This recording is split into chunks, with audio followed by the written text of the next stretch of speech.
So I know many of you are already studying Korean really hard. And I know that thanks to the wonderful study log posts where you tag us on Instagram and on Twitter. And I think that's amazing, so keep them coming. And in fact, including sharing your experiences on social media, there are many small but really powerful habits that will help you learn to speak Korean better, even faster. I'm going to introduce some of them in this video, so let me know how many of these habits you already have, okay? And before we continue, if you are new to this channel, this is Talk to Me in Korean, or if you're watching our videos without subscribing, please subscribe for our regularly uploaded video lessons and turn on the notifications. And also come over to our website, talktomeinkorean.com, to learn Korean with our systematic online lessons, review with quiz questions and sample dialogues. We have now more than 800,000 members who are learning Korean on talktomeinkorean.com. Now, if you've done that, now let's continue with 10 habits that will help you learn Korean faster. Habit number 1.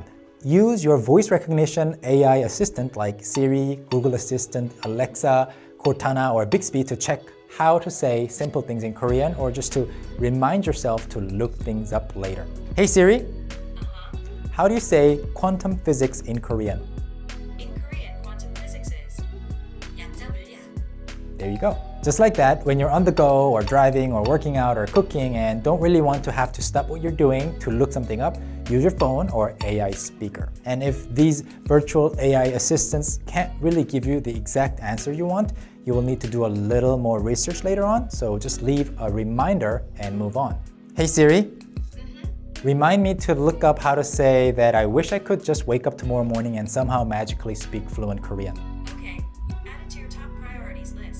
Habit number 2, listen to a lot of songs in Korean. You'll be surprised how many language learners actually don't listen to songs in the language that they're learning. It's super easy to listen to Korean songs and also discover good songs thanks to many popular music streaming services.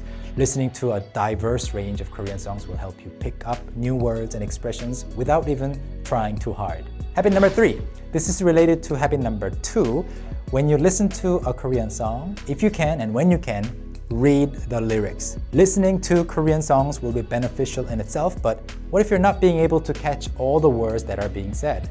By reading the lyrics, you will see words that you didn't even know were there, and the music listening session will become a slightly more active learning experience. So get into the habit of picking up your phone and reading the lyrics when you listen to a Korean song. Habit number net. When you look something up in the dictionary, just go one more step further. Click on one more related word or read one more sample sentence before you leave that page. If you do this every time, you will end up collecting twice as much information as you otherwise would. Habit number 5.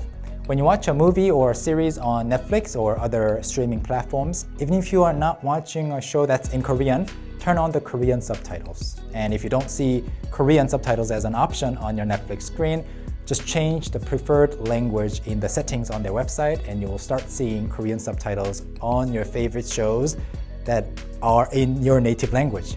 You're still watching the same show, but automatically you will find words that your attention is drawn to as you are watching the fun content. So you will end up learning many of them more efficiently. Habit number 6. Book reading experts say that if you want to read books faster and read more books, you need to stop your inner monologue or your sub-vocalization, where you can hear yourself reading every single word silently, pronouncing everything.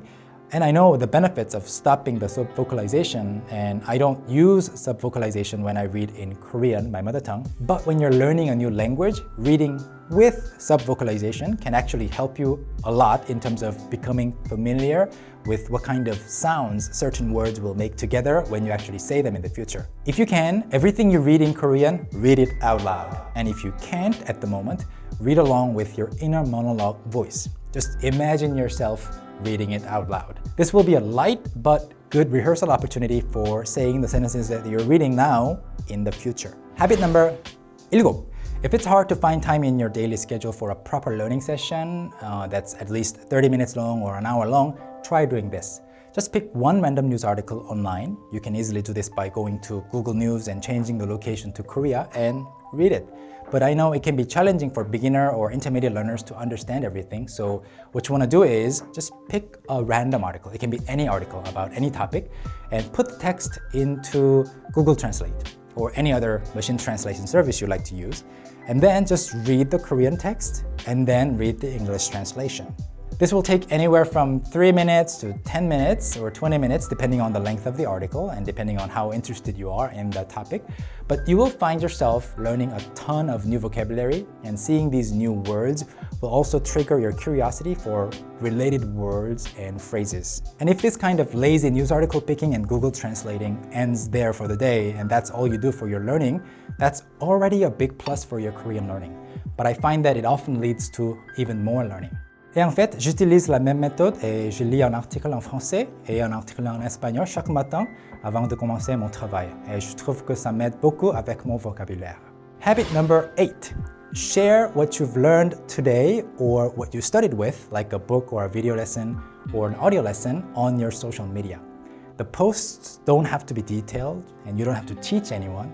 Your notes don't have to be super pretty either. What you will be doing by sharing your learning experience on social media is essentially A, looking cool because you are learning a new language and that's cool, and B, reminding yourself that learning Korean is an important part of your daily life, and C, sending the message out there to your social circle that you're learning Korean, and that's going to be very powerful in helping you to want to keep learning Korean.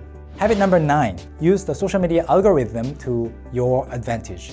All the social media platforms that we use, including YouTube, try to show us more content that we like and less of the content that we are not interested in. That's how we become more desirable, specific advertisement targets, right? And it's not like we don't know that. But you can actually take advantage of this by deliberately looking for and choosing content that's related to learning Korean. Just take a few minutes to type Learn Korean in the search bar and click on a few Korean learning images or videos. You don't have to watch them for a long time, right now, at the moment. Just do a search, click on a few posts or results on YouTube or on Instagram, and after that, very soon your YouTube homepage or your Instagram Explore tab will be filled with Korean learning related content, and that's going to help you naturally learn Korean even faster. And finally, habit number 10. When you practice speaking or writing in Korean, so basically when you are making your own sentences in Korean, always add one more word after your last sentence. Just pick one of these three, okay? 그리고, 그래서, or 그런데. 그리고 means and, 그래서 means so or therefore, and 그런데 means but or however. Even after you finish your sentences, by adding 그리고, 그래서, or 그런데, you can actually force yourself to think a little more and add a few more words like this. 저는 커피를 매일 마셔요. 그런데 주말에는 안 마실 때도 있어요. 저는 커피를 매일 마셔요.